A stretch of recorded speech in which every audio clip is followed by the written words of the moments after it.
Be there in a minute. Give me a second. Time is relative, folks. Time is relative. Yes. So, hey, cheers to everybody in the chat. They're a division rival. I don't care how many wins they get. Screw them. That wasn't a take I was expecting to hear. I want to gush over watching live Chris Tanev. I think that we completely underestimate the skill it takes to play defense. One highlight or several highlights does not a Calder trophy make. I'm stepping in here. I'm going to be the crotchety old man here. They need to learn patience. They need to understand the tension, everything, and the drama. How dare! Look at this! How is McDavid not getting a penalty?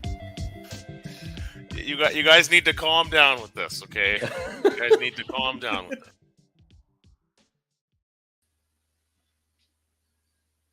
And the Flames are 4 points out of the playoffs, and they got to rebuild, and we can't calm down, Tyler. There's just too much to talk about right now.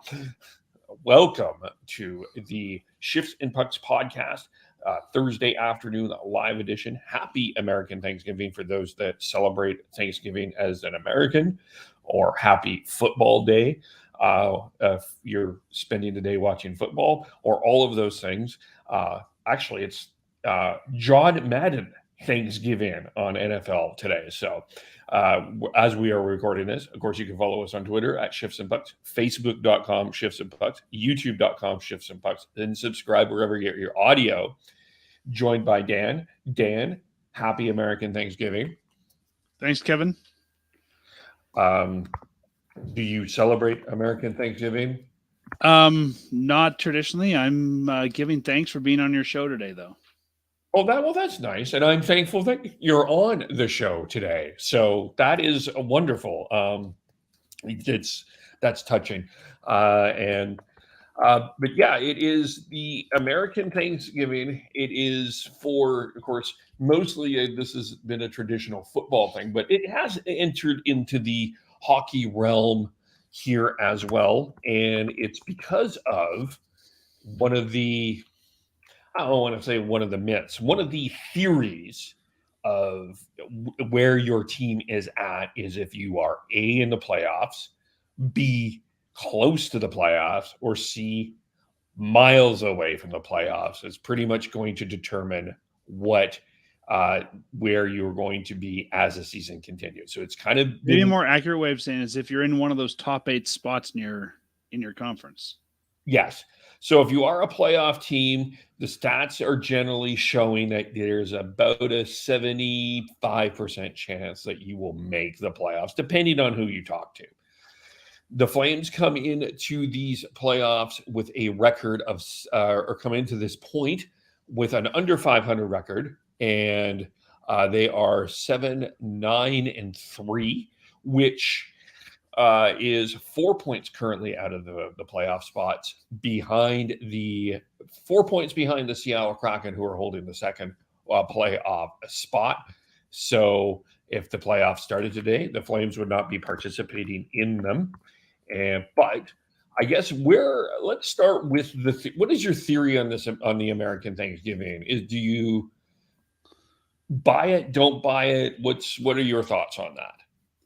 I understand why it's a marker, and I understand maybe where it's come from, but it seems like a bit of an arbitrary date to me. I mean, even if we look at the Flames, they play less than a third of their schedule.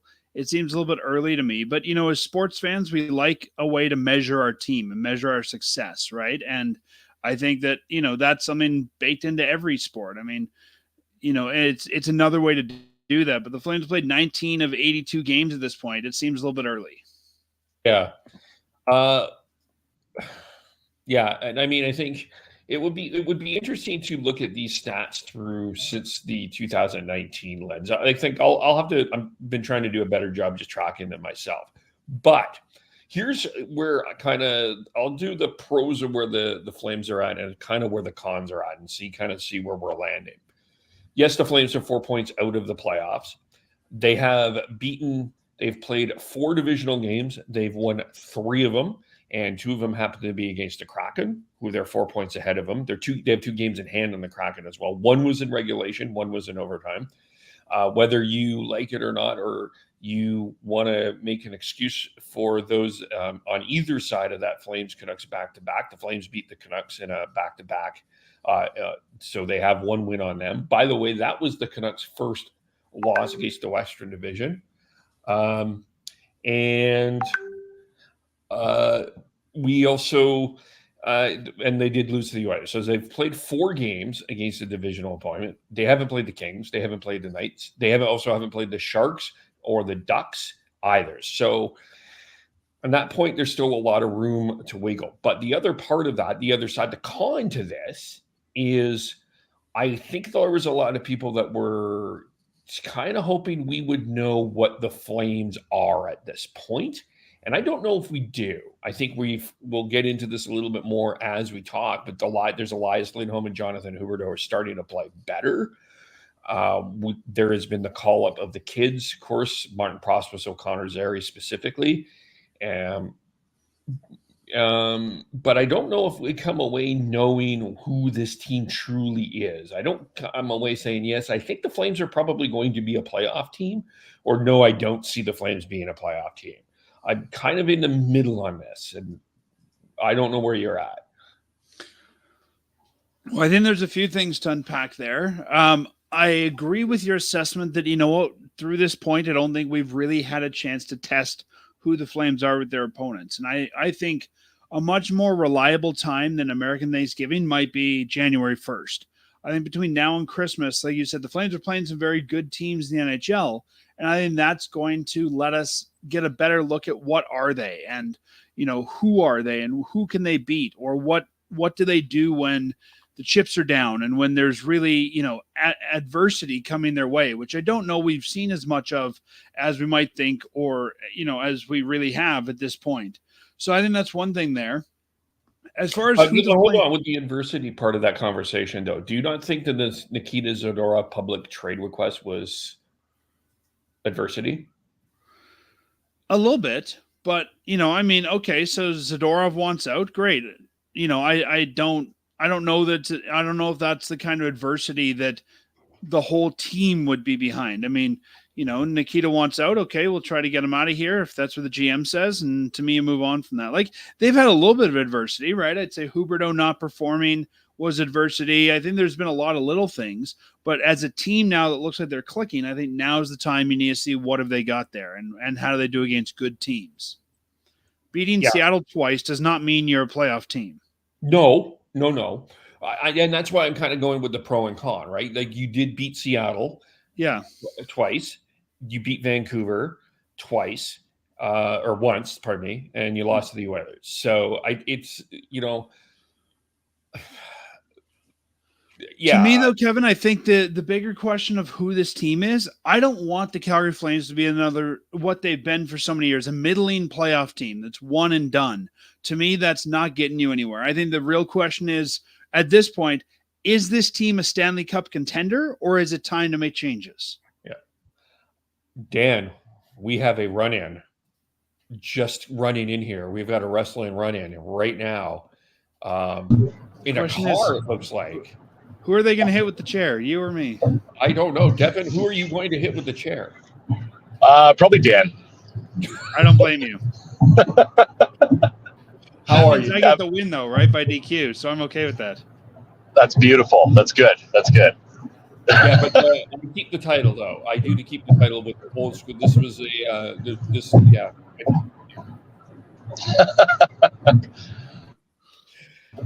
So Devin. Oh, you're bouncing a bit. I'm driving to Banff right now. Can you hear me? Yes. Is this going to work or not going to work? We'll try and see. Okay, cool. Yeah, I'm heading to Banff right now to sell some peelers. So. All right. Well, there we go. Yeah. Those are, by the way, apple peelers, right, or fruit peelers. So this isn't some sort of human trafficking thing. Yeah. No. Vegetable peelers. Oh God. Yeah. Vegetable peelers. That's a heck of a delivery for your marketplace order. It really is. It works out very well. Good. So, like Kevin, like I was saying before we had our run in, I'm tired of the Flames being this middling team, and I think this is really what has tanked them for so many years. They're like, well, we were in the playoffs. Okay, that was great. Let's do it again. And I think to me, this team has to be on two extremes this year. They either have to be, let's call them a top 4 contender, or it's time to make some changes. And could they make the playoffs now? Sure. Are the stats necessarily in their favor? Maybe not. But I think even if they make the playoffs and they're the last wild card team, I don't know that really helps these guys at this point. So, Devin, just to rehash, we're starting with, of course, the American Thanksgiving theory. The Flames sit 4 points out of the playoffs with 2 games in hand of the Seattle Kraken. So, the pros being they've won 3 divisional games against the Kraken and the Canucks. The con being they're 4 points out. And we don't really know who they are at this point. Or I don't feel we know who they are at this point. Is Devin frozen? He is. I don't know if this is going to work. Okay. We're going to remove him for a second, and then Devin will try to get back. So we're going to have run-ins from Devin probably. Oh, there he is. Well, wait. He's still there. Yeah, I'm kind of with you on that, Dan, because to me, I don't think that this fan base, like no matter what side you are on tank or no tank or whatever the discussion is, I don't think this fan base really wants this team to be kind of sitting in that second wild card position. I mean, they want it to be competitive. Now, to me, I kind of look at the Pacific Division at this point, and I look at Vegas and Los Angeles as, unfortunately, we'll get into this. By the way, we're doing a Canucks podcast later here, but I think that those are the 2 clear top 2 teams to me. Like, I don't think there's anybody, and I was so wrong about the Kings so far, but I mean, the Kings could fade, but they're the 2 best teams. And I think right now it kind of feels like there's a Vancouver, Seattle, Calgary battle with Anaheim fading away for 3rd or a wild card spot, which might end up being, which is a realistic that only one of those teams get in. And you have these decisions that we've talked about for so long with these free agents, with Lindholm, Hanifin, Tanev, all of that, all of these. I think that there's a good majority of the fan base that would say, you know what, if this is just going to be the wild card, and this is what we're hoping for, and we're not going to get anything for the free agents, I think that this is a loss for the organization. I think ultimately, there's a lot of Flame fans that would be at least okay not making the playoffs if they were to get some assets for the guys that we know are good chance are not coming back. I mean, I think we know that there's a really good chance that Hanifin's not coming back, even though there was a report that he was close to signing. Lindholm, likely not. Tanev, likely not, et cetera, et cetera, et cetera. They'd rather get those assets and start building for the future as opposed to having a hope and a wing and a prayer for a second wild card spot. Yeah, and I think when you look at it, I mean, teams lose players to free agents every summer, but how often do you have a team like the Flames who have this many top guys all up for renewal at once? And I think, like you said, it might be worth, and again, we've talked about this in your show. I don't want to say tank or, deliberately lose, but I think it might almost be worth making a sacrifice this year to, get a return on your investment. Yeah. Yeah, it's not tanking though. It's not tanking. It's just realizing. I think trade the assets you have, put the best players on the ice, and see what happens. And if those guys happen to make the playoffs, great. If they don't, well, that's okay too. Yeah, I mean, like one of the things that we've learned, we're learning about the Flames is it's very clearly they need to get younger, and the youth like Zary and Pospisil have served them more than probably some of the veterans have in terms of production. I mean, Zary came in with the 16 point streak and kind of felt came in by like gangbusters. He's hurt now, but Pospisil has been pretty consistent overall in terms of his game. So I think that we can see that that's kind of probably where this team is going to be successful. what I think, but is that going to carry them into the playoffs? I don't know, right? So, Yeah, and again, even if it carries them into the playoffs, how far into the playoffs does it carry them? Like, this is a team that's traditionally been kind of one and done. And, a couple years ago when they made it to the second round against Edmonton, that's the furthest they'd gone in a long time. Like, I don't think that being a middling playoff team right now does the Flames any good. No. But or let me rephrase that maybe. Keeping your assets to lose out in the playoffs does you no good. Again, if they move those assets, get younger, happen to make the playoffs, great. It's some good experience for those guys. But I think that outside of that, hanging on to Lindholm, hanging on to Tanev, hanging on to Hannafin, just because you're trying to get a playoff run, if you're going in as a wild card team, you know what? I think that says something about the makeup of this roster at that point. Yeah, and maybe I should clarify what I'm saying as well, because I think get younger, but still you try to win hockey games. Like as you said, put the best players on the ice and see what happens. Right? Make the best deals for the future, and if those guys can perform now, wonderful. Yeah. And I mean, there's probably, and I hope that this organization doesn't kind of come in and say, "Look what happened with Florida last year," because I just ultimately. That you can't expect that to happen. Like it's I don't know if it's just get into the playoffs and hope for the best. Like you can't But that seems to have been their mentality for the last 10 years is just we'll get to the playoffs and hope for the best. Yeah. I just think in this conference I think that we're kind of in a 2-tier system a little bit. Where there's, I think, 4 really strong teams that are going to be really tough to get out. And then I think there's a couple of teams, maybe even a 3-tier system, where they are going to be tough first-round matchups at least. And then there's another one where I think they're going to be cannon fodder for a Vegas or a Dallas or a Colorado or a Los Angeles. And I see the Flames right now as cannon fodder. I agree. And, again, even if they save all these players to get one playoff run, what good are they doing in the end? Yeah.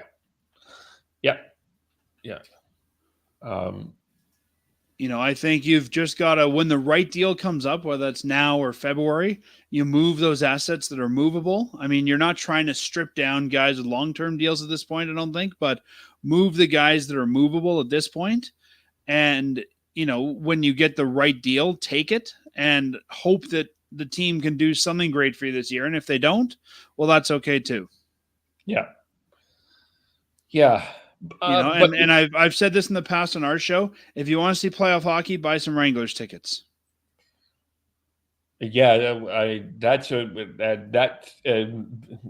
even playoff hockey, just where if you want to go see some hockey, maybe buy some Wrangler tickets. It was like I've been hearing some attendance questions about the Wranglers there, and I understand. I do want to be careful with that because I think that this is a complex conversation that, with economy, but if you can, go see Wrangler tickets. Go see the Wranglers for sure. It's good hockey. It's a fun game. Yeah.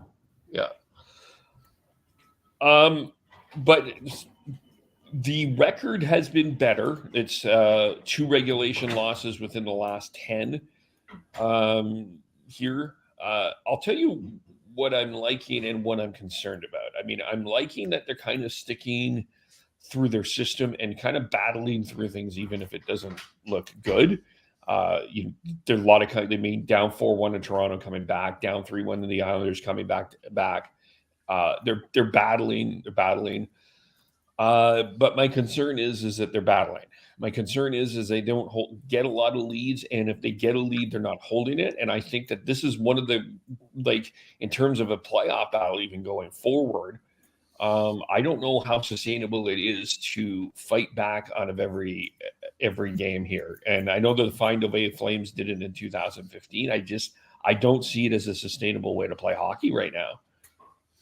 No, I don't either. And I think you can battle so much. And I think we have to look at that as the Flames still trying to find their way in some ways, we still, as you mentioned, don't know who they are. We're still seeing players getting going. So I'm not surprised we're seeing that battling happening, but at the same time, you need to figure it out. Like you either need to be able to play your game and get your leads, or again, not. And that's okay, but then you go in a different direction. Yeah. Yeah. But you can't do this for the next however many games are left, 70, 60, 70 games. Yeah, and I know that I think this is partly still, 19 games into a season and trying to understand Ryan Huska's system. And I get it, but it's interesting to see the comeback. It's nice to see them kind of fight in battle, because I think there were last year when they were down 3-1, it was over. But and to me, that's the biggest change. And we talked about this in our show this week, is the Flames are not, like you said, folding up when adversity hits. It used to be when the going got tough, they got going. And, now we're seeing, okay, we're down by 1 or 2, but that's okay. Let's battle. Let's fight back. Let's try to, keep ourselves in this. And I think just that kind of mindset by itself is going to help this team be a little more successful. Yeah. Yeah. And on the flip side, I think it's also not only when they're down, but when they're up, they're not. And we saw this so many times, they would take their foot off the gas, right? They say, oh, we're up by 2 or 3. Let's just take our foot off the gas. And then they look back at the scoreboard and go, crap, they got back into this. Like, I feel like the Flames, and this is one of the things I didn't think they did well in Nashville. They didn't play with any sort of motivation. And I think when they're motivated and they're saying we need to play, whether we're up or down, we need to play the same consistent game throughout, they're getting success. Yeah. Yeah. You saw that in Seattle. You certainly saw that in Seattle. And they had a horrible second period, though, to be fair. So they weren't consistent, but that purpose and passion wasn't there in that Nashville game. For sure. And they kind of let it, especially in the third, they kind of let it kind of slip away from them a bit. And you can't, I would suspect that they're going to be very motivated against Dallas and Colorado, as with those games. But they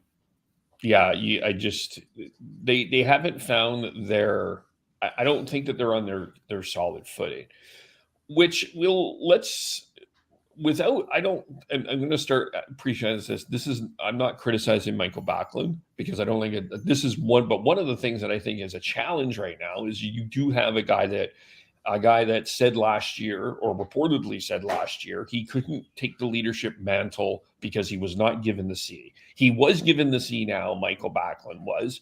And to his credit, and I think the first thing that has been done is he is taking the leadership mantle.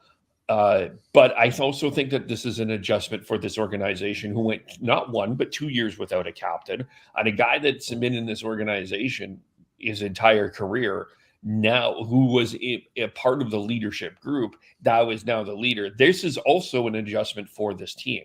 And I think Michael Backlund has been, for the most part, fine in terms of the leadership role. I think Michael Backlund would like a few more offensive points, but I think Michael Backlund has been pretty okay overall.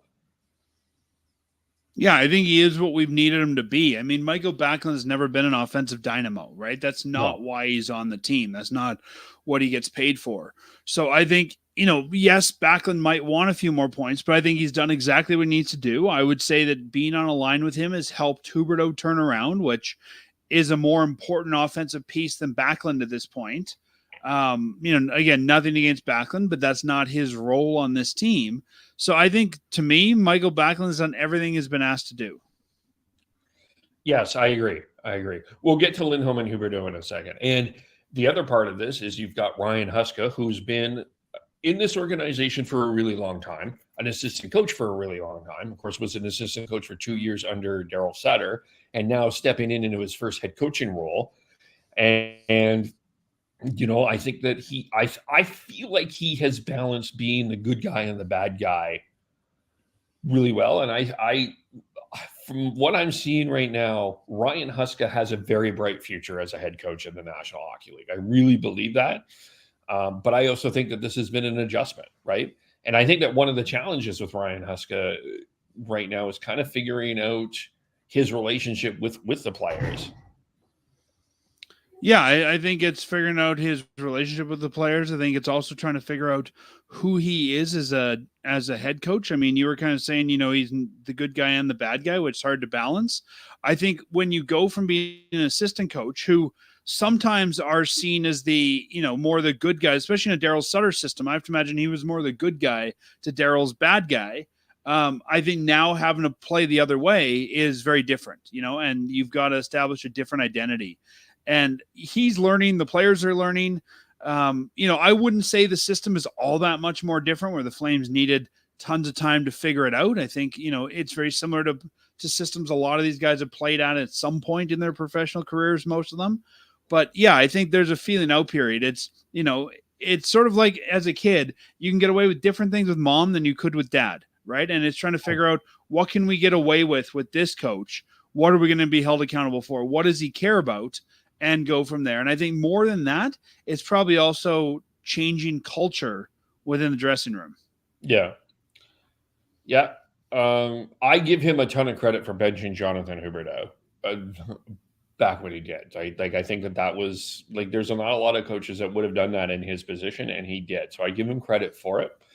But yeah, I think there's two pieces to that. I think there's not a lot of coaches that would have been empowered to do that. So, good for Conroy for, I think, empowering him, and then good for him for actually doing it. Yeah. And then that's another thing too, that just you bring up. Here's another adjustment. You had Brad Treliving, who, I mean, it just had, he had his way of doing things. And now you have Craig Conroy, who, learned under Treliving, but he's different because his name is different. And, he's also a rookie, although surrounded by veterans. He's got a different way of making an approach. So, and yes, he worked under Treliving, but just like Treliving worked under Maloney, that doesn't mean that you're going to do things the same way as the guy you worked under. And I think some people have maybe been expecting that he would just be Brad continued. Yeah. Yeah. And he hasn't. I mean, he's made the. But you know what? He's done everything he said he was going to do. Right? He said he was going to make room for young players. He's done that. Yeah. Like, everything that he said he was going to do, to me so far, he's done. Yeah. So, would it be fair? Let me just toss this out here. Would it be fair to say that the Flames are in at least a transition period? Yeah, I think they've been in a transition period since Gaudreau and Tkachuk left. Yeah, but I think the difference being when Gaudreau and Tkachuk left, I think that the Flames were still trying to go all in with the Huberdeau Uyghur move and the Kadri signing. Right now, but we don't know they're still not trying to go all in. I think they could be in a transition period, but until it's, I guess, officially announced either by Conroy telling us or a trade indicating it, we don't really know which direction they're going. I think we can organically see some signs, though. I think organically you're seeing a younger team coming on the ice. You're seeing this team led by the younger folks, for the most part, are kind of... Sure, but our captain's one of our oldest guys. Yeah, but... Yeah, but has he been one of the best players? Well, I guess it depends what we're talking about is leading, right? Yeah, fair. I think pretty much every team out there, if I look around, has a couple of rookies in the lineup. Like the fact the Flames brought in, Zari and Pospisil, to me doesn't tell us that they're automatically getting younger. They needed to fill some spots. Those are the guys they brought in. There's not many teams that don't have some, young player different from last year, or, maybe the top teams, but if you look at other teams in Calgary's kind of area, most of them have, younger players somewhere. So I think I know what you're saying, but I don't think that we know for sure that that's the way the Flames are going.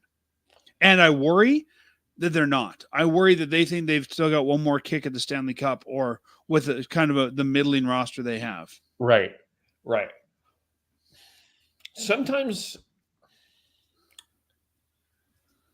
I think that there's always been this theory out there that, like, you have to make this decision to go and we kind of have led ourselves into two extreme camps. Either you rebuild and it's all about losing, or you go all in and you start to win. Now, I'm not saying that it's okay to be in the middle, but I do think that there are ways to be successful by still kind of getting your youth in the lineup. Dallas is doing it. And I feel like Dallas has kind of been my model franchise for how things are being built right now, to a lesser extent, maybe Colorado. And I could see the Flames taking that theory. The problem that I see with the Flames, though, is, and we talked about this last week, as good as Connor Zary has been, I don't know if Connor Zary is a superstar. I don't know if I'm building my franchise around Connor Zary, and that's okay, by the way. I don't think that's a bad thing. As good as Martin Prospero has been, and he might be better than we think, I don't think we're building a franchise around him. The only guy that I could see that you're building a franchise around that's a future is, excuse me, is Dustin Wolf. And then there's not specifically, I don't see a lot of elite offensive talent and maybe even defensive talent in this organization for them to be successful going forward. And that's where I'm completely concerned. Like, I think Jason Robertson is an elite offensive scorer. Rupe Hintz is an elite scorer. Like, the Flames don't have that in their system. I mean, I think that a lot of people are thinking that Matt Coronado is going to get there. He's not there yet. I don't disagree, but again, when I look at, the difference between the two, Dallas went through a longer period here. I'm just looking back. I mean, 9-10 did not qualify for playoffs. 10-11, 11-12, 12-13, 13-14 did not qualify. 15-16, like they went through that period. 17-18 did not qualify. 20-21 did not qualify. They went through that period of not doing great to get some of those assets. And that's where I think it's hard to compare other teams to the Flames. Both Jason Robertson and Rupe Hintz were second-round picks. The Flames haven't had a lot of second-round picks. I think the Flames have not gone through the period of let's be bad to get good. Yeah. When they're trading their picks every year, I mean, when they're trading picks for, silly guys like, they trade a first and a second couple of years ago for, what was his name? The third line center they brought in, didn't even play in the playoffs. Ryan Carpenter. Yeah, him. There's another guy who went to Toronto the year after. I can't even remember his name now. Yarncroke. Yeah, Yarncroke. Like, when you're trading picks for those guys, you're in win now mode. And that's fine. There is a time for win now mode, but then you can't go out and get your second, third round picks, your first round picks that are going to help to move the franchise forward. And I think when I look at Dallas and Calgary, yeah, I like where Dallas is at, but they managed assets differently to get there. They haven't had, the last top 10 pick that they had was Miro Heiskanen, that was 3. And then you had, but they've been, and since that draft, they've actually been doing pretty well. You got Ty Dellandrea, who's not in Dallas anymore, but he's a serviceable NHL player. Thomas Harley is a serviceable NHL player. Maverick Bork will get there. Logan Stankoven will get there. Wyatt Johnston will get there. So, yeah, I agree. The Flames do need that. They need the draft picks, and it's been fortunate that they've been generally successful in the later rounds. But they do need. And the later rounds are a great way to fill out your roster. I think Zary, I think Pospisil, these guys can help fill out your roster. But like you said, if you want a piece to build around, most teams out there that are building around a piece, it's a team that it's a piece they've drafted. Or you can acquire, but you're going to. But look around the league, though. The teams that have acquired that piece generally have gone through a number of years of suffering for what it took to get that. Yeah. Yeah. I'm with you that they need elite talent. I think where we're not, I want to be clear, is just I don't believe that it's about tanking. I still think it's about trying to win because that gets your confidence. But they do need elite talent. For sure. And I think now, again, like we were talking about earlier, now is the time to kind of say, you know what? Let's move some of these pieces that we have that are expiring, and let's get some different pieces back. And even if that means we're not going to make the playoffs for a couple of years, we're okay with that. We're still going to try to put the best team out we can, but we're not going to build for this year. We're going to build for 5 years from now. And what happens between 5 years from now and then? We'll find out. But, let's bring in younger pieces. Let's replenish the cupboards. Let's get picks, prospects, young NHLers. Something like Toffoli, trade an old guy for a young guy in Serengovich. I think those are the kind of moves they need to make if they're moving where I think you and I both think they should be going, which is getting younger and, maybe taking a step back to take 2 forward in a few years. Yeah. Yeah. I do think that it's important to be realistic, because I do think that there's some people that think that this will be a quick fix, and I don't see it that way. I think this is going to have to take a little bit longer than a lot of people realize. And even if you believe that Maxim Celebrini is all that you can be, and you want to get that pick or whatever first pick that comes in the future, you still got to build this team around, and you still have to build that culture around too. So I just think it's going to take a little bit longer, but that's where the Flames have to be at this point. For sure. But, look at, and I've mentioned this on your show and I've mentioned this on our show, like take a look at the top teams. Take Vegas out, because Vegas is an expansion team. Every other team at the top went through, let's call it a 4-year, 5-year period of being not so good to get where they are. There's no team that's, not gone through that I can think of besides Calgary. Okay, so the Kings went bad for a while. Yeah, that's fair. Dallas was,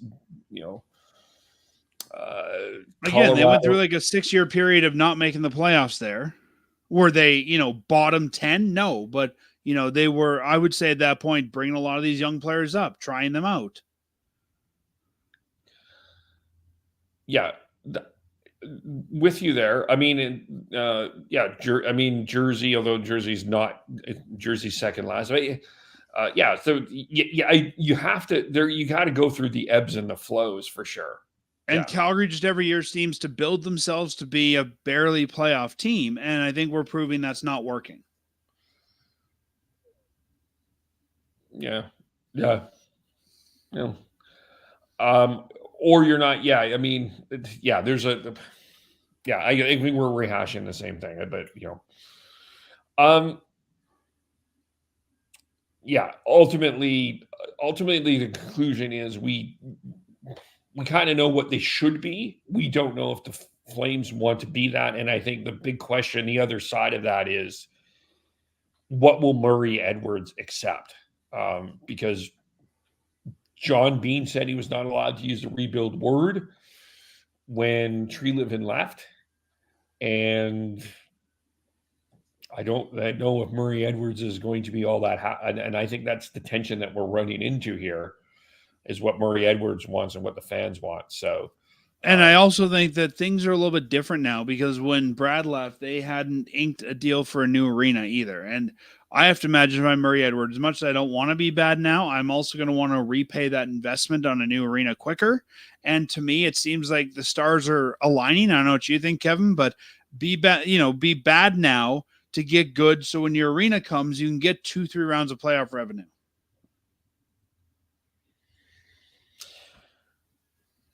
Do we know when this arena is coming? I think they're saying 26 or 27. So do we have a ground in the shovel date yet, or early 2024? But we don't even know what this thing looks like yet. I guess it's been shown to some people, but not to the public. So, I mean, let's just say 2027. Let's go worst case scenario.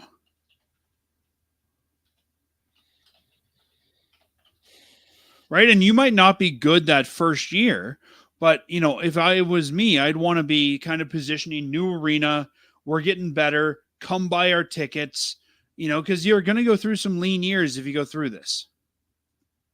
It's sort of like the Young Guns years, right? They weren't bad deliberately. They're bad because it's all they could afford, and they never really came out of it with better assets. No. Daryl Sutter had to make some quick moves to get that team to at least be competitive. So I mean, I think there's one right way to go, but like you said, Murray Edwards, I think other things going on there. Now, I also think the Flames have more revenue streams if one dries up a little bit. Like, we talked about the Wranglers. We've talked about, some other things in the past that they've owned. I think there's still possibilities for them to do okay. But if you're just trying to, if all Murray Edwards wants is to make money every year, get a couple playoff rounds, that's fine. And I guess there's a place in the NHL for that. But I think you're going to get a whole bunch of guys that don't want to be part of that. It reminds me of San Jose for about 10 years, right? They kind of made it in, floated around the playoffs, were out every year. Like they were perennially the bridesmaid, never the bride.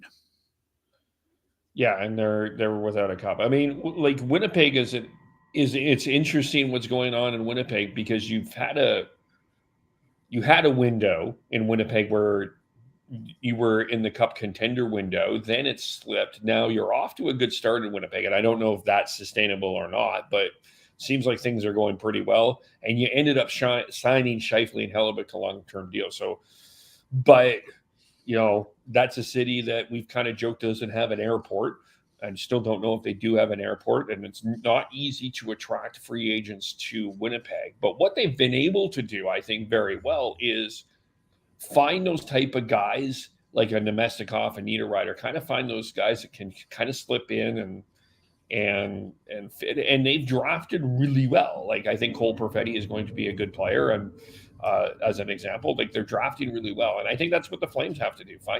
Make some shrewd trades and draft not only in the first round intelligently, but intelligently throughout the draft. And I do think that they've got that foundation in place. So that's a good sign. They've always done well with their late round picks, but I mean, they've traded away a whole bunch of their early round picks, and that's going to hurt if we go into a rebuild or whatever as well. Yep, and that's I'm with you on that. I think that you have to keep your picks, and I'm not saying don't add picks, add some prospects, all of that, like for sure. Even if we look, if my memory is correct, the Flames lose either their 2024, 2025 first round pick for Monahan. I think there's a condition on that. Their 2026 first round pick has a condition. One of them went off to Florida. Like they get Florida's first, but like even if they want to do this, it's going to be a couple of years until they can get that, top prospects, if you will, through the draft. Because again, trying to win, they've mortgaged some of their future. Yeah. And you can't blame them for it. I mean, that was the position that they were in. And where they were at. Yeah. Yeah. But like you were saying about this taking a while, right? If you don't have your first or your first is in jeopardy, it's going to take longer to get those pieces. Yeah. Yeah, for sure. And I think the epitome, or maybe the other thing that we're watching with the Flames, and this is, I think, a fascinating study here, is the power play. And I almost think that it's been 1 for 17 in the last few games as we go into this podcast. But I think it is illustrating both of our points, because there isn't a guy on that power play on PP1 or PP2. And I love Rasmus Andersson. I think Rasmus Andersson is, I really think I'm a huge fan of him. I'm also a huge fan of Mackenzie Weegar. But is Rasmus Andersson that elite power play quarterback that you can get the power play going a la Quinn Hughes, a la Cale Makar, a la others? No, he's not quite there. He's damn good, but he's not a power play quarterback. And I just think that's an example of the Flames not having that elite talent that can take you that extra step. Yeah, I mean, no talent on the Flames, I would say, is elite. The Flames are a collection of guys who they hoped would be better than the sum of their parts. That's always the way it feels like they were. It almost feels like when you're trading hockey cards as a kid, right? You just kind of got the best cards, and now it's like, oh, crap, now we got to hope these guys work here as a unit. Like, when you look at the Flames roster for the last 5-6 years, it's always, to me, just felt like a collection of guys. Yeah.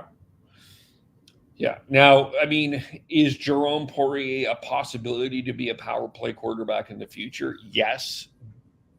But not guaranteed. That's not guaranteed. Is Matt Coronado the guy that you can put in the bumper spot to score? Yes, potentially, but not.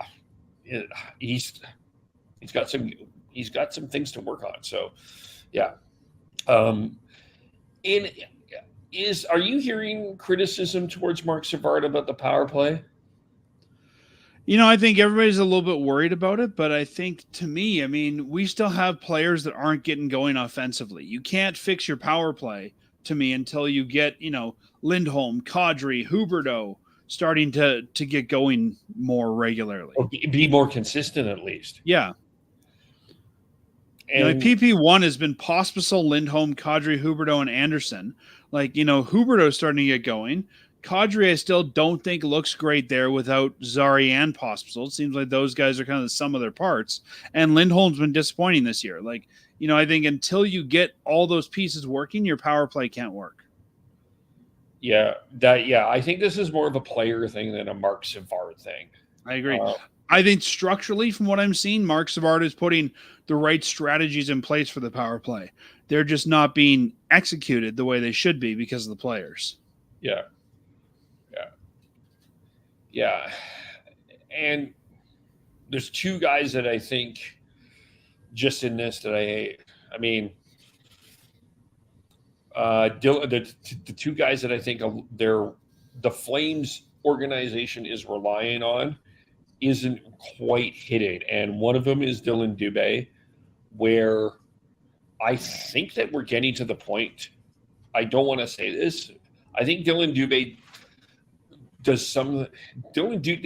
is a guy that sometimes does things well, but when Dylan Dubé doesn't do things well, it is very obvious. And I think the Flames are a little higher on him in the fan base, but I would not be surprised if Dylan Dubé is a healthy scratch at some point this year. Yeah, I can see that. And this is where, we talked about a new GM coming in, right? I mean, Dubé was a favorite, I think, of the old GM. Who knows what the new GM thinks of him? I've come on your show, I've come on our show a number of times in the past couple of years and said, I think Dubé is maybe overrated. I think Dubé is getting more chances than he should. I think he could potentially be a healthy scratch for sure. And, maybe that's another way to try out another young guy. I'll ask you that question in a second. The other person that I don't feel has been truly consistent this year has been Andrew Mangiapane. I think partly this is because there's a few problems here. One of them I think is I think he needs to be a consistent line. I think he needs to be with consistent players. That's always been my thing with him. But I also I also think he hasn't been consistent though himself. And I don't know. Andrew Mangiapane is another one of those guys that he does well. There's some things he does really well. There's also when he's not going, it's obvious. Mm-hmm. Yeah, and again, I think another sort of the idea of the collection of guys. We've got a collection of guys here. Some of them, I think, more than we like, are streaky. And when you've got too many of those guys, you're not saying let's bring in the streaky guy and the consistent guy together and sort of play off each other's weaknesses to fill those holes. I think Mangiapane's a fine player. I think the big issue, Kevin, is he's been put into situations above his head. I think when Johnny left, they looked at him as being the new first-line winger. And I think we've seen that doesn't work. For most of his career, he's been, let's call him a 30-point guy. I mean, he's really played, 2 32-point seasons, a 55 and a 43-point season. I think as a second, third-line winger, I think he's great in that role. As a first-line winger, I think he's over his head. Yeah, he's a Nino Niederreiter.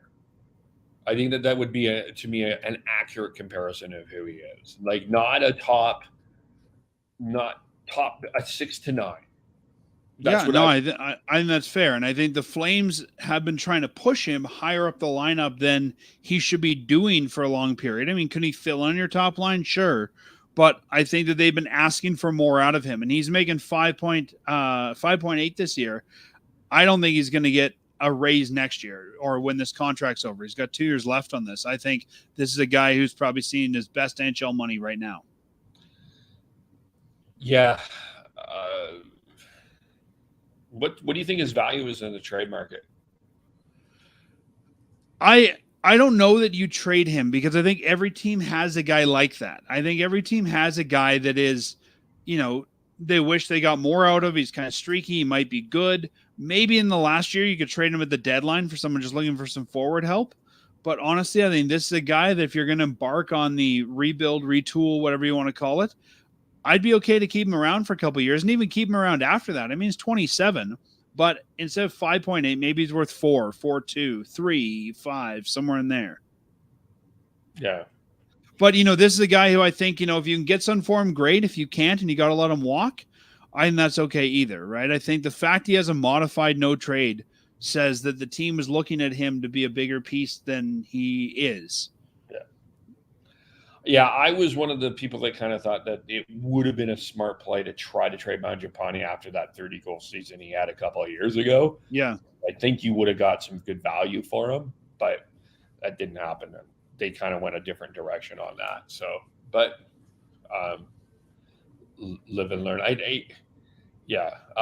then I guess one other guy that we kind of, do I think there's no value? No, but I don't think you get a ton for him. I think Mangiapane is the kind of guy you move in a hockey deal to get something similar. Yeah, he's a hockey trade. You're not going to get a first round pick for him or anything like that. He's a hockey trade. The one other guy that I think has been a bit inconsistent as well is Adam Ruzicka. At times he's looked good. At times, well, that's been his MO since he was in junior, Kevin. Yeah.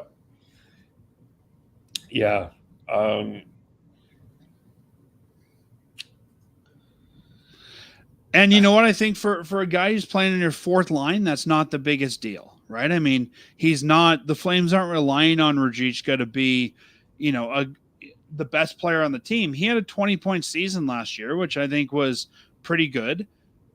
I would not be surprised if Ruzicka wasn't a Flame at the end of this year. He's an RFA, or even if they brought him back as a 13th or tried to drop him down to the Wranglers next year. But I think Ruzicka, to me, is just becoming another NHL player. Yeah, nothing spectacular about him. No. And again, if they're going with a younger team next year, maybe they bring him back just because he's cheap. Yeah. But I think he's a guy that needs to compete for a spot. I think that when Adam Ruzicka has to compete for a spot, Adam Ruzicka plays a lot better. When Adam Ruzicka is comfortable, he kind of slips back into his Adam Ruzicka ways. Yeah, and I think if they're a younger team next year, if they decide to embrace this rebuild thing, maybe he's just a guy who's on the roster to fill a spot at less than $800,000 a year, and like you said, a 13th forward who's competing, or even a guy in the fourth line where the team's expectations are different. So Ruzicka being streaky isn't as big of an impact. Yeah. But the fact it's always been his MO, like it's not like this has been sort of like Huberdeau, a new thing. You kind of knew that's what you're getting when you put Adam Ruzicka in your lineup. Yeah. Did we talk about Lindholm and Huberdeau? We did not. You want to come back to let's. I think, again, this is why I'm a Backlund fan, is because he just finds a way to get the best out of a player. Is this the line that if you asked me this line, if I would keep this line together for an indeterminate period of time, I actually would, because I don't think you can put Kadri and Huberdeau together again. I think Kadri needs to stick with the kids, and I think Lindholm and Huberdeau have been frustratingly trying to get this chemistry together, and they just haven't. And I think it's playing them together is aggravating both of them. That I think at this point, keep Backlund, Huberdeau, and Coleman together. And is it the perfect place for Huberdeau on any other team? No, but it's working right now for him. And I still think Lindholm is a good enough center that you can play him with some people, and it's going to work as best as it can. But wasn't an ideal situation. But I think this is Huberdeau's best place right now is Backlund. And, I think getting Lindholm going and not having the weight of trying to get Huberdeau going will probably be easier on Lindholm going forward. Yeah, I kind of look at the guys as being a little bit different from each other. I think that, when we're putting together lines on paper, is Huberdeau, Backlund, Coleman the line I'd go with? Probably not. But if it's working, why not, right? And I think Huberdeau's used to having a setup man when he was in Florida. I think that Coleman and Backlund can be that. And I think a little more mature players, guys who have shown they're better at adapting to somebody. If it's working, leave it there for now, at least till you get Huberdeau going, right? I don't think your best players necessarily always need to be on your top line. It reminds me of the 3M line a lot when it was Frolik, Tkachuk, and Michael Backlund, where it was almost better than the sum of its parts. Same thing with the Kadri line. It's better than the sum of its parts. I think the real concern here is Elias Lindholm. Like, is this a bad season, or is this Elias Lindholm? Did he go through a couple good seasons in Calgary with good line mates, and is he regressing the norm, or is he having a bad season? I think that Elias Lindholm had the most this wasn't discussed, like we discussed the impact on the team when Johnny Gaudreau and Matthew Tkachuk left. But we never talked about what a huge knock this would have been on Lindholm. Like, as easy as we all thought, well, we'll just put Huberdeau there where Johnny Gaudreau is. Their names are Johnny. They've signed pretty much the same contract, except Johnny signed with Huberdeau instead of Gaudreau. We all thought everything would be okay. And when it didn't, we just didn't realize the impact that it had on Lindholm emotionally, mentally, and I think he had a really hard year last year, and I don't think he's fully recovered from it. I think when Elias Lindholm is traded, or when Elias Lindholm goes to whatever other organization that he ends up, I would not be surprised if he's a 1 to 1.5 point player somewhere and he starts to prosper. If I look back at Lindholm, he had a 78-point season in Calgary, an 82-point season in Calgary. Otherwise, he's kind of hovered around, the 45, 50 game mark. Even last year, a year we say didn't do well, he got 64 points. Like, there's a lot of teams in the Sebastian Aho, Jack Eichel realm, and better than Patrice Bergeron, who won the Selke last year, by the way. Yeah, and I look at even our friend. I'm not saying they should make a deal like this, but even our friends up the QE2 in Edmonton would probably kill for 64 points right now. Like a 64-point guy. I think I could see him sticking around, but I don't think his rumored $9 million contract is reasonable at this point. I think he had a good year, maybe a couple good years, but I think he's shown he's, let's call it a 55, 60-point guy. As an average. That's generally your second line center, right? And I think if he wanted to stay here at a reasonable deal, great. But it is going to be hard to replace a 60-point guy. And I think maybe his worth to this organization was inflated a little bit. I don't know if it was inflated. I think it was I think he had a good year or two, and everyone looked at him as a better center than he is. And I'm not saying he's not good, but I think that maybe we looked at him as being a higher impact player than he is when he worked well on a line. Well, part of this, though, is I think they wanted him to be Patrice Bergeron, where I understand the comparison to that. It's totally fair. But that, I think when he was with Monahan and Gaudreau, he on the wing, he was sniping away like at 1.2. I think that part of the problem is I think we were trying to figure out what we wanted Elias Lindholm to be, because we remember there was a debate of what to do with Elias Lindholm. Do you play him at center or do you play him at wing? And even at center, is he a two-way center? Is he more of a sniper? Exactly. That's part of the problem. So now all of a sudden we've got Elias Lindholm, and we've got Elias Lindholm in this center position where we've asked him to play a really solid 200-foot two-way game, and we're like, why is he not getting 40 goals? And then, Tyler Toffoli gets 34 goals playing with him 2 seasons ago, and that's a career year for him. And now he's traded for Igor, and I don't hear the Tyler for Igor Sharangovich criticisms as much now around Flames land lately, but I do think he can. I would argue that Lindholm elevates players around him. I just don't think it as a two-way center. So does Backlund, I could argue, but they're I think they both do it really well. I think that's just an unattainable. I think Backlund's more appreciated for it than Lindholm. I think that the two things that happened here with Lindholm is, let me say this again. The biggest thing the difference between Backlund and Lindholm, I think, in the Flames fans' eyes, part of the problem here with Lindholm isn't his production. I would suggest that he's been kind of portrayed a little bit as a villain, where Michael Backlund has shown a desire to stay in Calgary, and I think the fans resonated with that.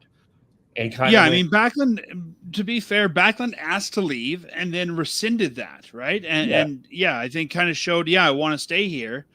I think you're totally right about that. I think, he's been sort of made the bad guy because he's not re-signed yet. But at the same time, as a fan, he wanted $9 million. Well, and that's what I was going to say too. As a fan, I'm glad he didn't re-sign because I'm not sure he's worth the $9 million he wanted. Right, and he kind of has hum and hawed his way through the summer, and I think a lot of fans believe that he's held the Flames hostage because of this situation. So I think I think that this is one of those situations, like when we look back at the Sutter-Huberdeau feud, I think both of them are wrong.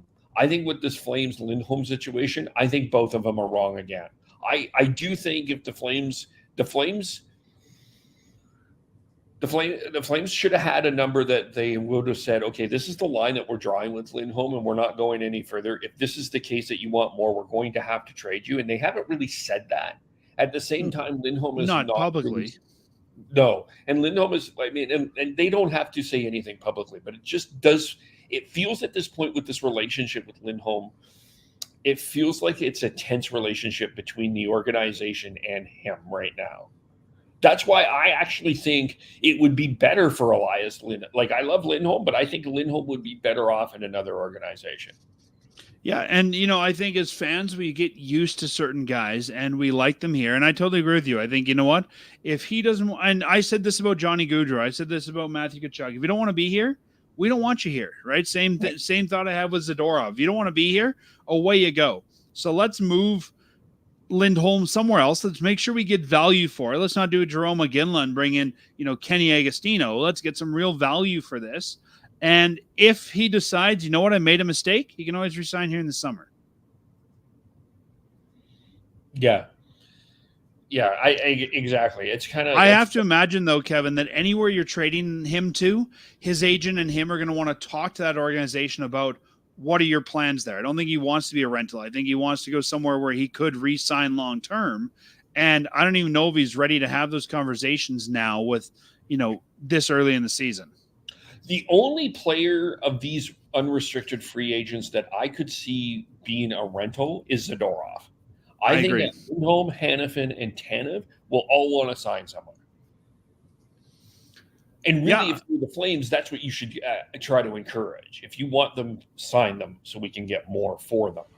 For sure. But I can see some of the defensemen not being I can see teams wanting them long-term, but maybe not getting that deal done before the playoffs for cap reasons and other things, but saying, oh, come here, we'll re-sign you long-term. We see that all the time. Guys that we don't think are going to be rentals becoming rentals, but I find it's more common with defensemen around the deadline to rent them out. Yeah. Well, you got a Hampus Lindholm situation, though, when Anaheim traded him to Boston, and he immediately signed an 8-year deal. So I wouldn't be surprised. I can see it going both ways. With Hanifin? With Hanifin, with Lindholm, I think with either of those guys, even a guy like Tanev, I could see it going both ways. Yeah. I think the big question, though, is going to be how much is the increase and can that team afford it at that point? Well, with Tanev, I think Tanev is going to get into that Gudas category. Radko Gudas overpaid. Someone's going to overpay for him in the offseason because of what he might do in the playoffs. Could be. And I think that if the Flames trade him, it would be to a playoff team. And I think that's really going to be the, you know what, let's see your playoff performance before we come up with a number. Yeah. Right. You know, if I'm a GM, he doesn't have a lot of playoff history, right? So, yeah, he could do well in the playoffs or he could not. I'm bringing you in. Let's see how the playoffs go, and then we'll talk numbers. Right. Right. Yeah. Yeah. That's kind of where I'm at. So I think in conclusion with the Flames part of this conversation is we don't know what they are, but we kind of know where they should go and what they need to become. Yeah, and as I said earlier, I think now's the time to do it, right? After this, your assets to do that become a lot less. I think this is the year the Flames have saleable assets that they can move, that they can get something for. If you decide to do this next year, your ability to actually make an impact on your team becomes a lot less. Yeah. Right? If they wait a year, then your free agents become Mangiapane and Sharon Govich. I think the other thing that the ultimate thing here with Craig Conroy, from Craig Conroy's perspective, especially when you're one of your first two comments, one comment you mentioned, he talked about he wanted to get the young guys in jerseys, but he also said it's bad asset management to have 7 free agents. And if you come away with nothing out of this, you've set the franchise back 10 to 15 years. And Conroy was part of the management team that I mean, maybe I shouldn't say it this way, but let Johnny walk for nothing, right? And I think that there's still a sting with him and the guys that were here for that you got no assets there. And I think you're right. You're going to set things back 10 years if you get nothing for any of these guys. And I think that being so close to that, he's going to make sure, in his first offseason, that doesn't happen. I'll say this again, though. I know what people are saying when they blame Flames management for not getting anything for Johnny Gaudreau. I just don't truly think until the book comes out, we truly know what happened. No, and I agree with you. I don't think the Flames could have done anything in the situation they were dealt, but I think that, there might have been more, maybe we should have moved him a year earlier or, things like that. Maybe we should have traded the rights down the road, or we let him go to the last minute trying to figure out if he wanted to be here. Like, I think if we look back on it, maybe they gave him more rope than they should have. Yeah. I mean, even moving those rights to the draft for something might have been a reasonable, to get something rather than nothing. Like, yeah, just in case we don't get anything for him. Yeah. Yeah. Okay, we don't know if he wants to come back. Hey, he thinks he wants to go to New Jersey. New Jersey will trade you his rights for a 4th. If you guys sign him, it becomes a 2nd or something. I think that there could have been something done there even in the last minute to get some asset. Yeah. Again, we don't know how close Johnny was, right? So, but I think the bigger it may be, and I always go back to, if they beat Edmonton 2 seasons ago, I don't think we're having these type of conversations. I think we're having some much different conversations. I think Matthew stays. I think Johnny stays, because even if you don't beat Colorado in the next round, you're damn sure ready to fight them. I agree. And I think this is what happened with Edmonton, right? Is they thought, oh, okay, we're on our way. We've got to the Western Conference Final.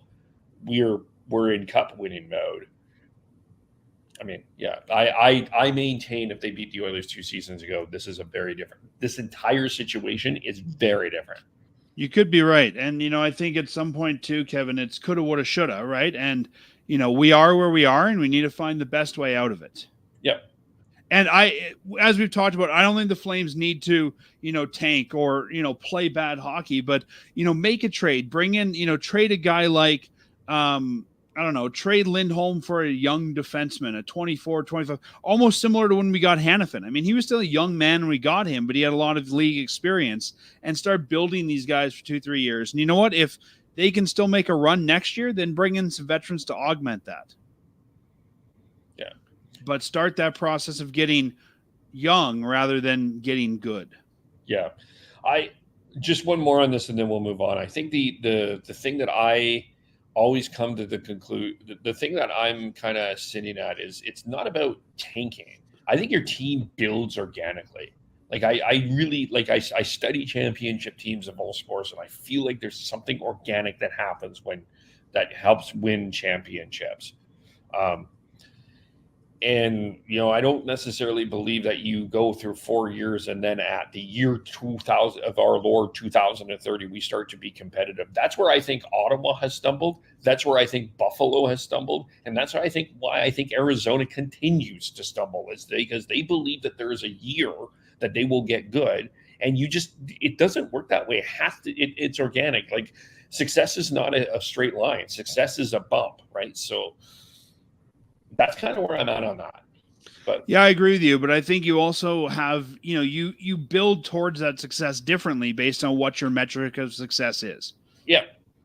And ultimately, I think the Flames need to be a consistent team that is around the Stanley Cup contendership year after year after year, not middling for the first round and praying for a wild card spot. And that's ultimately, I think, where Flame fans want to be at that point. And there's a lot. I agree. And I think, when this rebuild happens and when the Flames get to that point that, they're rebuilding, they haven't been good for a while, there's going to be a lot of celebration when they finally get that wild card spot. But the way this team is built, it should be better than a wild card. And if we're just looking for a one and done, I feel like once again we've failed. Yeah. All right.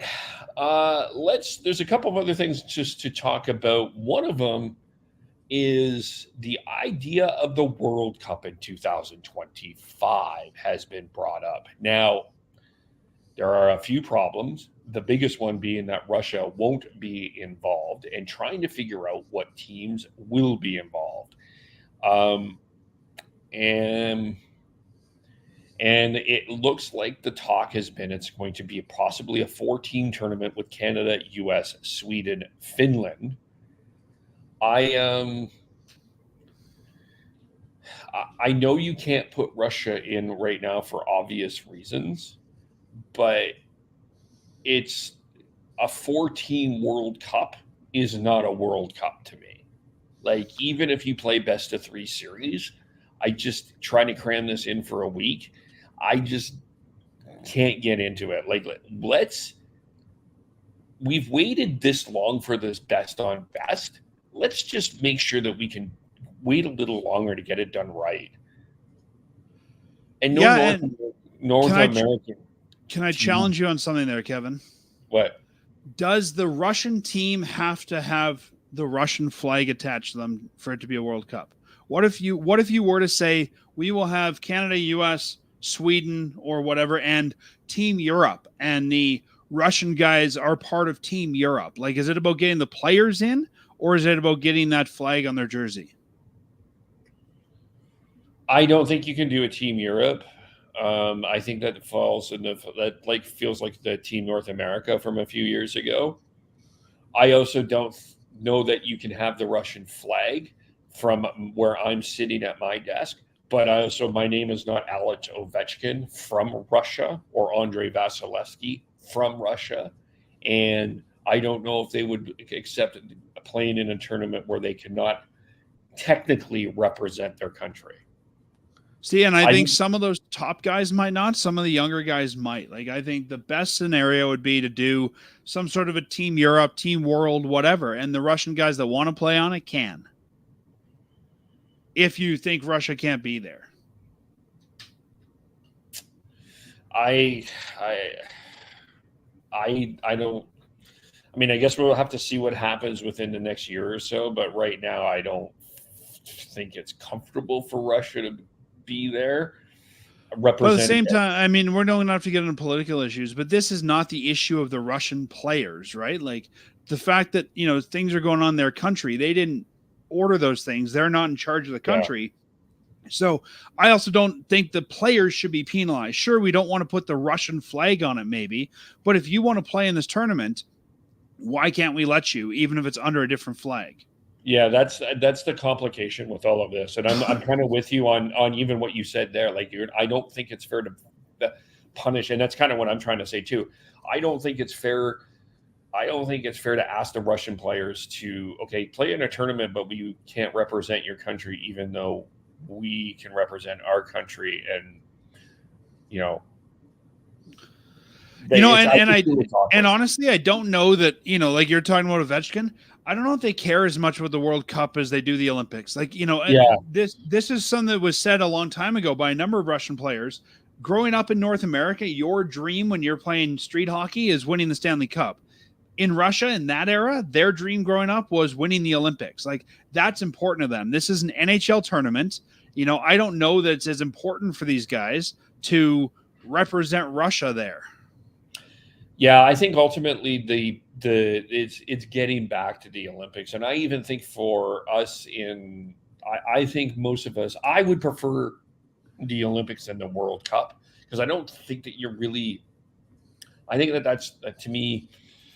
I think that that gold medal. I mean, the biggest memory was. I mean, yes, there was the Summit Series back in '72, and then they get the Canada Cup a few back in the '80s. But I think the memory for this generation will always be the golden goal from Sidney Crosby, right? So I think that is ultimately where you end up having to be.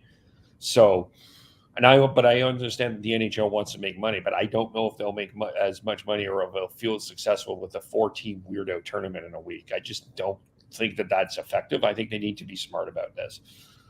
Yeah, I don't disagree with you. And I think, you know, it comes down to, if this is about TV dollars, I think everyone I've heard agrees with you and I that, you know what, this isn't what I want to see. This is not what I'm looking for from a tournament. And I think if that's the case, I think their TV partners might end up saying the same. And Gary Bettman's very beholden to his TV partners. So if this isn't what they want, I don't think it's going to go forward either. And I have to imagine the NHLPA would have something to say about excluding players. Yeah. Now, I think there's a way you could do, maybe it's not called the World Cup, but I think there's a way you could do a best on best with, I mean, mixed teams. And I guess it depends what best on best means. Could we do it in maybe an all-star format where the, you know, it's a week-long tournament, but each division is playing against each other or something like that? I've heard there is a rumor that they're doing a draft. There's talk about doing a draft at the All-Star game. Well, year. Yeah, that's been done in the past. Yeah. Yeah, I could see. I don't know. I guess the question is, you know, if one this. team's not coming, it's not a real World Cup. What do you want to do? Do you want to exclude, or do you want to make it something completely different? I want the best players to play the best possible hockey that they can, and I don't think that I don't want the gimmicks. I want this, like, to use the wrestling analogy here. I want Ric Flair. I want Stone Cold versus The Rock without the bells and the whistles. Let's just have the damn match and get it done, as opposed to needing to add a special referee and a stipulation like this. Just let them have the match. But does that mean that we have to wear our country's flags to do that? Like, you know, again, looking at it not as a World Cup, but as a best on best tournament, pick 6 guys, their captains, draft their rosters, let's go. Okay, so let's just say for a second, Team North America, it's Canada and the US. Sure. Are you going to come around when Team North America wins this if and when Team North America wins this championship, are you going to feel as satisfied as Team Canada winning this championship? I really don't care who wins the World Cup. Okay, fair. Yeah, see, if it was the Olympics, I'd feel very different. But this is a manufactured NHL tournament to get best on best hockey. To me, that's what the All-Star game is the best on best. So why not just extend some sort of an All-Star format? I mean, we saw North America versus the world in the All-Stars years ago. Like, why not do something more? Back too. Remember Rendezvous back in '87? Yeah, I think there's lots of ways you could do it. I mean, you know, if you want it to be even a longer term thing, again, maybe you have, you know, Western Canada versus Eastern Canada, the winners, you know, you form a Canadian team, take on the US. Like, there's so many ways you could do this, but I guess it depends. Does best on best mean we need to wear our flags? And I could see it ending up where it's not the World Cup, but it's, you know, let's make it the All-Star week. Let's have everybody take a bye week at the same time. Let's run it during that bye week or something and make it a week-long All-Star game. Maybe. What if you had guys like Gretzky, who's still active, picking a team, and it's Team Gretzky versus Team Lemieux versus, like, I think there's ways you could still get the best on best aspect without excluding anybody if you're okay with it not being the countries competing. I think for me, like as much as fun as it would be at the work to have some sort of World Cup, Canada Cup again, I think is try to get it back to the Olympics and go from there. And if you're trying to do that, I don't think you can exclude the Russians. So I think at that point you have to find some team. But that's also ultimately the decision of the IIHF, not the NHL, though, right? Well, but if this is an NHL tournament, it wouldn't be governed by the IHF. No, it would be an Olympic tournament governed, but the NHL and the IIHF would be in partnership, right? And I mean, even a few years ago in the Olympics, we saw Russia compete as what? The independent Russian athletes or something. Yeah. I guess you could do that. I guess you could do that. But again, I feel awkward saying, oh, they should be, I don't want Russia in there. And I mean, I don't want that Russian flag in there. And I think that would be totally valid in saying that. But I'm not a Russian player. I just think it's really complicated at this point. Well, like I said to you, I really don't care who wins. I don't care about the World Cup. I bet a lot of them would say, we'll go, we'll have fun, we'll play. We don't really care if we win for Russia. I mean, you could still call the team the Federation, right? Take Russia out of it, just the Federation, have a white, blue, and red jersey. And I guess, do we need those? Good name. The Feds. Here come the Feds. Do we need those three stripes next to each other? Yeah.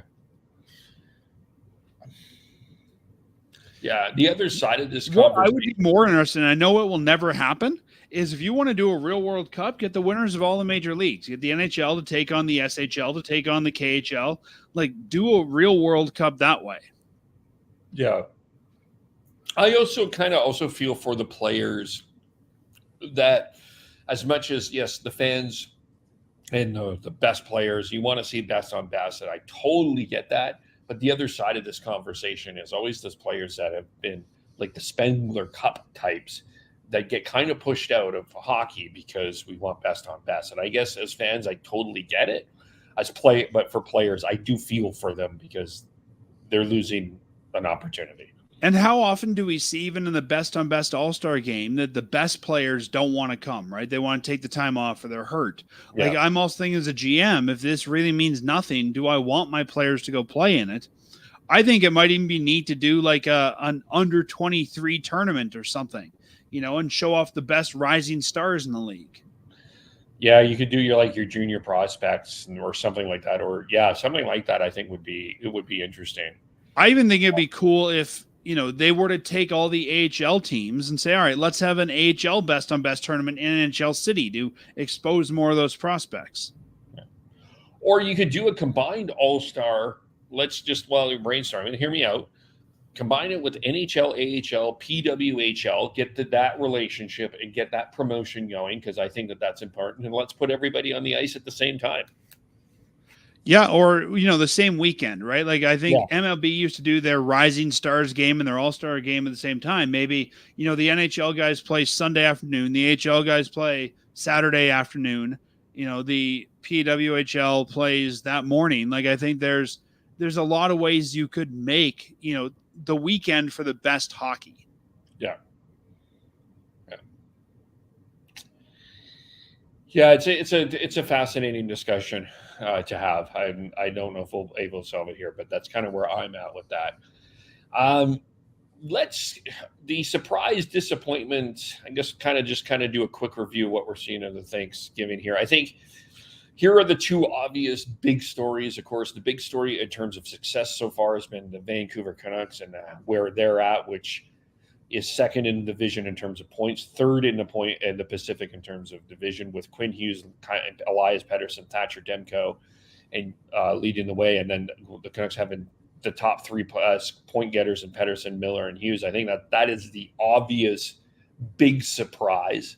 And the obvious disappointment, I think, for everybody is that the Edmonton Oilers we're the second worst team in the Western Conference, with a coaching change after everybody expected them to compete with Vegas. I think that those are the two obvious ones. I'd like to find the not obvious one, and I'm going to tell you my surprise, one not obvious one that nobody is talking about, and I kind of talked about this earlier. It's the Los Angeles Kings, 17-3-3 with the 4th best winning percentage in the National Hockey League, 2nd best in the Western Conference, with a guy, former Flame Cam Talbot, who I think a lot of people thought would left for dead after his time in Ottawa and in Minnesota. He's revived his career there, and I think should be in the Vezina conversation. I've been pleasantly surprised with them.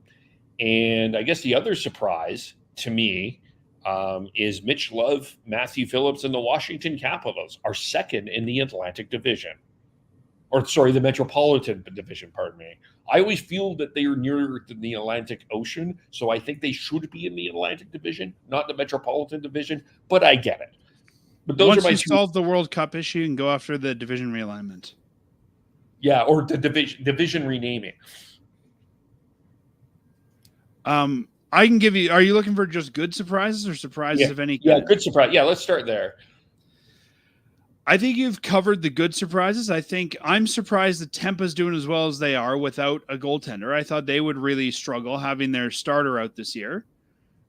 So they're surprising me. I think Washington's been a really good surprise. And I think I've been really surprised with the start. And I'm going to say the start because I don't know if it'll last for the Vancouver Canucks. Yet you believe that there's a regression coming. Yeah, I don't know if they're going to be out of the playoffs, if you will, but I just don't know that they're going to stay winning at this pace. Well, they are. Yeah, they're already kind of slipping. I think they're battling. They'll battle for a playoff spot. Kind of the way I'm seeing it now. The other one that we haven't talked about is the one regulation loss without Patrice Bergeron, David Krejci, Boston Bruins. Yeah, I think Boston. I really expected to take a step back this year. Yeah. Other than Edmonton, where I don't even think that that's fair, Dan. I don't think you're disappointed in Edmonton in any way, shape, or form. I'm not. No. You know who I'm ultimately my other disappointment is, and it's going to sound weird because I think everybody thought that they would be really bad. Who's that? But is the San Jose Sharks. I just don't like this is. I didn't expect them to be this bad. Yeah, this is why I get bothered by this idea of tanking and why I'm so passionately against it, because you come up with teams like this, and I don't think this is good for the fan base. I don't think this is good for the team, and I don't think this is good for the organization. And I don't necessarily see this type of approach leading to any long-term success. I don't either. And I mean, we didn't have this discussion earlier, and I don't think you want to get into it, but I think when Calgary's looking to make trades, I think San Jose could be a rival, because I think the cost of acquisition for pieces from San Jose will be cheaper than the cost of acquisition for a piece from Calgary. Yeah. There's a legitimate argument that Thomas Hertl would be a better value pickup than Elias Lindholm. Yep. Although he did sign an 8-year deal, but yeah. Yeah, I think it depends what you're looking for. I mean, if you're looking to bring Lindholm in and hope he'll sign, you might rather bring in the guy who's already signed. Yeah. One of my big disappointments has been Ottawa. Like, they were making so many big moves that I was expecting more out of them. They were sort of in a rebuild, and then they started to sort of creep up, and you go, wow, they're bringing in some names. They're making some moves. It looks like they're going to compete, and they weren't. Yeah, I'm disappointed in them too.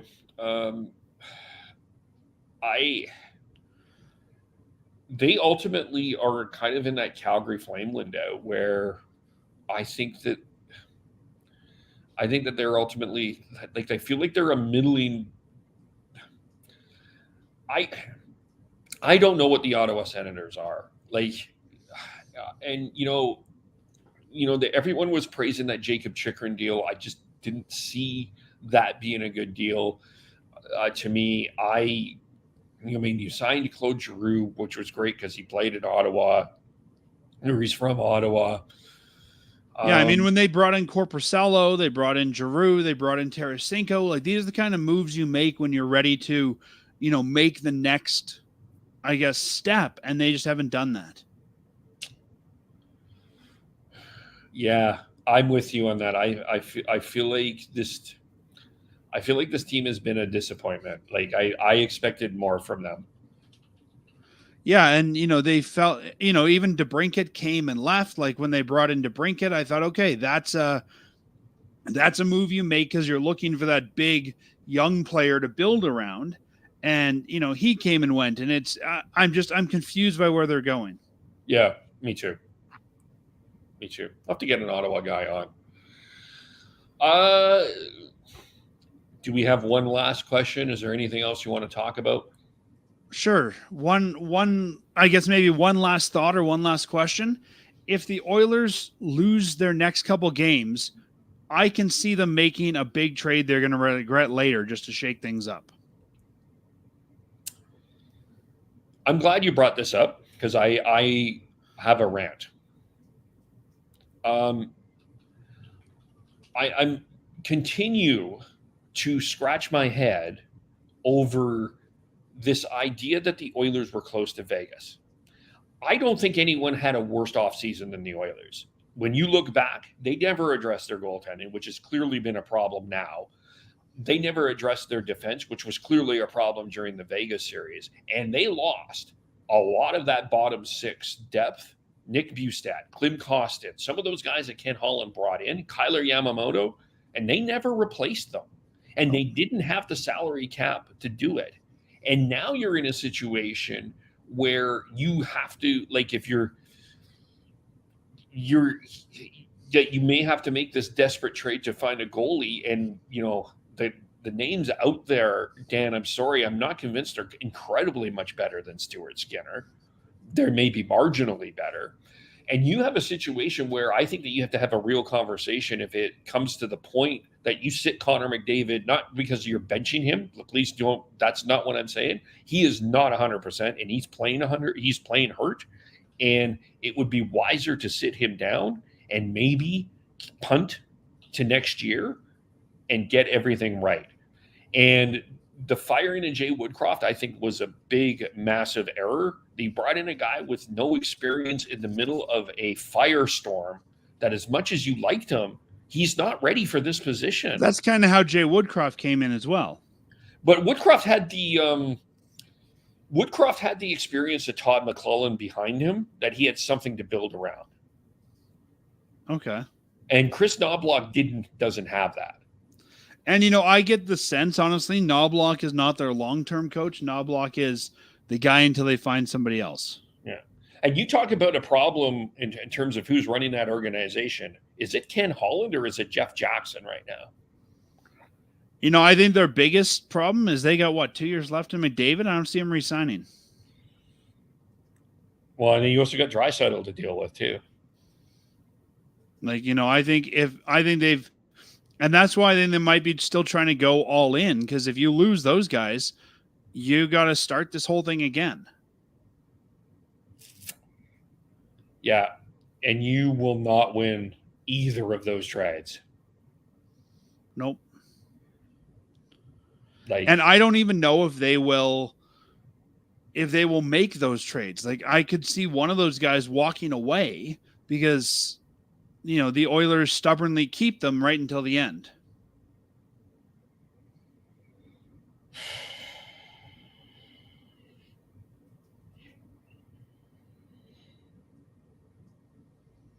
I have to. Well, this is it's a fascinating relationship that they've had with both of them, because I think that they've ultimately catered to. It's hard not to perceive that they haven't catered to McDavid, even though McDavid has insisted that they haven't. And I believe that McDavid in this conversation.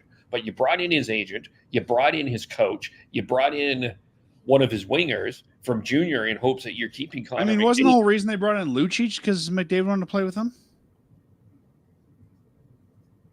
I think so. No, I think that was Evander. I think that he defended the Evander Kane signing. I think back in the day he said something like he wanted to play with Lucic, and then magically Lucic was an Oiler. Yeah, I don't remember that, to be honest with you. But a couple of years ago when they had that second run, this kind of reminds me of what happened when they fell to Anaheim and back in 17. They faltered in 18. Then Chiarelli made all these desperate trades to try to get this team back into the playoffs, and it ultimately didn't work. They brought in Ken Hitchcock, and he couldn't solve the problem. Like, it's just you need a franchise player. There's no question about that. But you cannot bow down and worship at his feet. You need to respect him. But you can't. And honestly, I think the Oilers are handcuffed for 4 to 5 years. Just looking at their salary structure, which I'm pulling up here, like, this is not like the Flames where, okay, they can make a couple trades and be back on. I don't want to say be in the playoffs, but make a couple trades and be back on what you and I think is the right trajectory, right? I think the Oilers, their trajectory is forward, and I don't think they can make it. Yeah, and it's probably wiser for the Flames to do it now. Yeah, Actually. and you and I talked about that, right? I think it's right for the Flames to do it now, but I think whatever the Oilers want to do, like, they're so close to the cap and they got so many bad deals no one's going to want to take. I think they're handcuffed by whatever it is they've got for, 3 to 4 years. Yeah. And there's the trade that I think that the other thing that happened there, and this is a good lesson here, a reminder here as we talked about the Flames transitioning, is Evan Bouchard and Stuart Skinner for that matter. Let's start with Bouchard. This was a guy that took a step, and the Oilers thought they took a bigger step than he actually did, and he is not ready for the position that they put him in. And that Matthias Ekholm deal is looking very horrible right now. Yeah, and I know that Ekholm isn't 100%, but Tyson Barrie has better stats than Matthias Ekholm. For sure.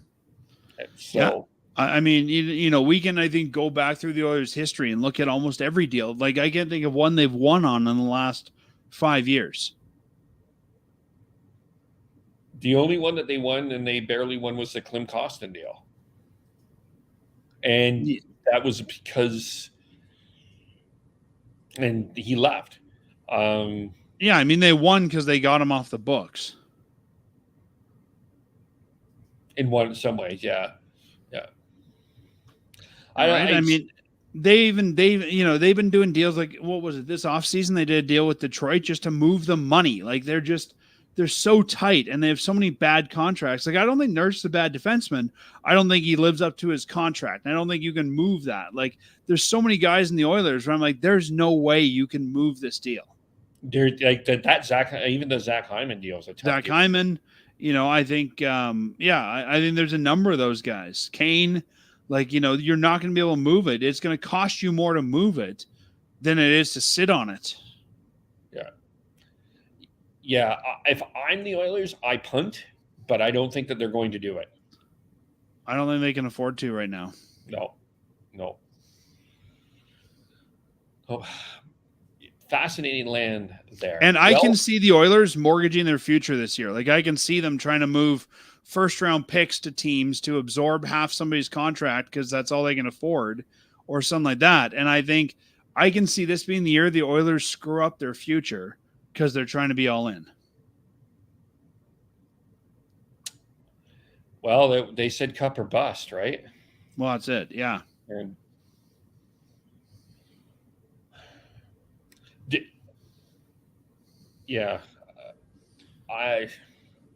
is, as bad as it was, it was funny that when we all had that conversation, who was in bigger trouble, like, the Flames are in trouble, but the Oilers are in a cave right now.